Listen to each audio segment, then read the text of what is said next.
भारतवासी 200 रु 300 गुण दुखी आम अच्छु। सेमिफाइनाल रे पहुंचवा छोट कथा नुहे, एमिति कहले रविचंद्र अश्विनी।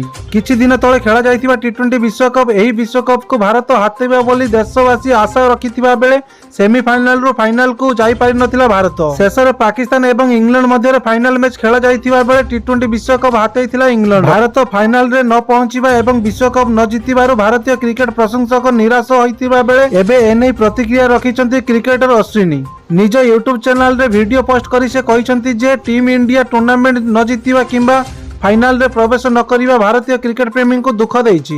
एभली हेबा स्वाभाविक, समस्तक मन दुख होइतिबा बोली मु जानि पारुछि।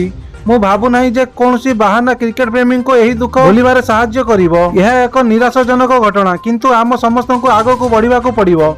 टी20 विश्वकप रे भारत भल प्रदर्शन करिथिला, एथिपई आमे सेमीफाइनल रे पहुंचीथिलु, किंतु सेमीफाइनल रे आमे हारी गलु। हेले सेमीफाइनल एवं फाइनल रे पहुंचीबा छोट कथा नुहे, यहाको एक सफलता भाबरे आमको ग्रहण करिबा उचित। कारण आपण जेतिकी दुखी नुहंती ताठू 200 रु 300 गुण दुखी आमे अछु। एही पराजय आमको मध्य दुख देइछि, हेले सब भूली आमको आगको बढ़िबाकू हेबो।